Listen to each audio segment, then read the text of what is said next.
Well, at the very outset, I would like to express my sincere gratitude and thanks for having given me this opportunity to speak a few words on this very important congregation on extreme events in changing climate, bridging prediction, risk and resilience in Eastern Himalayas. Well, I'm very happy that a coordinated approach has been taken to tackle this issue of extreme events in the context of changing climate that has been occurring for quite some time. Because I strongly believe that without adopting a coordinated approach, this could merely remain some intellectual or academic exercise. Because as has been illustrated by my friend Rahul, that without the coordination, because climate change or the ecological changes that has been occurring at the micro and macro level is not necessarily nation state specific. These are transnational issues which cannot be resolved by one singular approach. So inter-level country coordination at policy level, even not only with Nepal, Bangladesh, Myanmar, and our countries from Japan is also coming, and why not with China? Because China is a very important stakeholder, and with the changing political scenario both at the macro and micro level, but I believe China should also be taken into the consideration while addressing these issues, because they cannot be seen in isolation, particularly what I call the Himalayan region as the third pole. This is the third pole of the world. So these issues cannot be seen in isolation. So extreme events in climate change could only be tackled only with a coordinated and with a holistic approach. Then I also look at the role of leadership. I had the opportunity to read some of the journal articles I have taken from Goswami sir, and where I found that leadership is a very important factor. In an article in Nature, I found that leadership is very, very important for climate resilience or in ecological balance or SDG that we have been talking about. Particularly, for example, America's greenhouse gases emissions are directly proportional to the role being played by leaders. From that point of view, Joe Biden is a less burden than President Trump.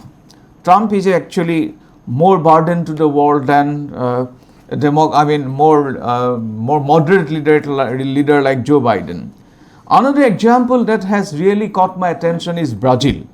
Brazil's yo-yos on deforestation affecting greenhouse gas emissions was higher with Jair Bolsonaro. With his leadership, the emissions was higher than with the present Luis Lula da Silva, the current president, where the emission is less than his previous predecessor.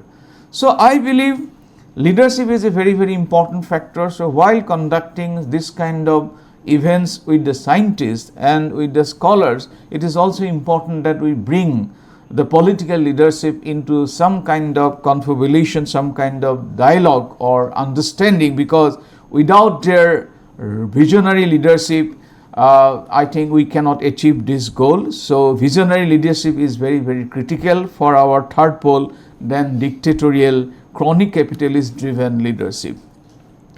Then I see, a more proactive role. I think gone are those days when we can blame some of the developed countries for, by developing a dictum saying those who have polluted will have to pay more. I think this is no longer the main mantra.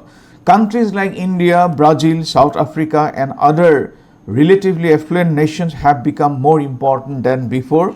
Here again, I am really impressed by the role being played by Brazil. What I would like to argue that Brazil is perhaps doing much better than many other countries so far as the nature economics is concerned.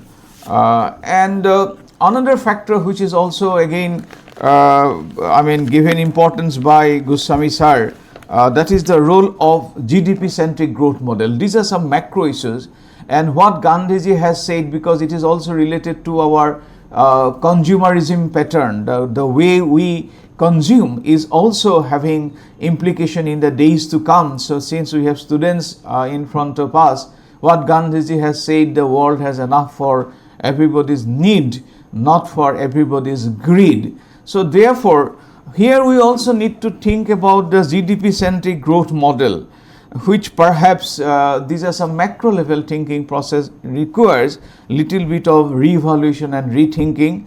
This model brings more inequality than equity.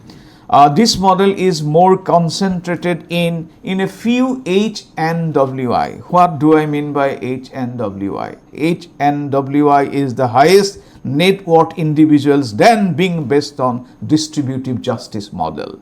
So now we need policies which are more distributive in its nature. More inequality, more unequal distribution of wealth and resources would mean more danger to the economy or more danger to the ecology. Well, again, I have had a look at the technology related growth. We are not against, of course, automation or AI and other disruptive technology, but also we need to look into how far concentration of AI alone or more focus on disruptive technology might lead to more inequality. This is my concern because they equally empower, because the question is to empower the disadvantaged section of our society. However, exclusive reliance on big tech, massive automation, rampant growth of AI, which is indeed the desideratum, but with all its cascading effect and massive technological growth in military, governance, foreign relations and private sector may derail our effort to protect the third pole, which will ensure more inequality, unemployment and insecurity in society. So my argument is that while we talk about automation, while we talk about technology, disruptive technology, we also need to think the mere concentration of, because this technology is not even evenly distributed. So therefore, these are some of the stray thoughts that I brought to your kind attention. And Eastern Himalayas, which is the climate hotspot, is characterized by rapid warming trends, intense monsoonal rainfall variability, accelerated glacier retreat, increasing frequency of extreme rainfall, floods, landslides and heat waves, already elaborated by my friend Rahul, and extreme events such as recurrent floods in Brahmaputra Valley, cloudburst triggered landslides in Arunachal and Sikkim, glacial lake outburst floods, urban flooding in rapidly growing hill towns are some of the manifestations of this kind of extreme scenario that we have been confronting in recent times. So there is a transition from extreme events to compound risk. Now, what are those compound risks? They are not necessarily isolated meteorological anomalies. They are hydrometeorological cascades like extreme rainfall to landslides to river blockage to flash flood.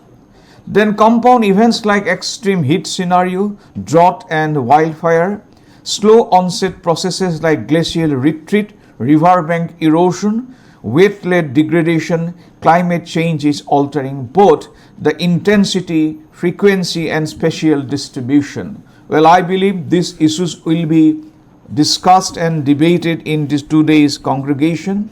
And as also Rahul has talked about, these are not merely intellectual exercise.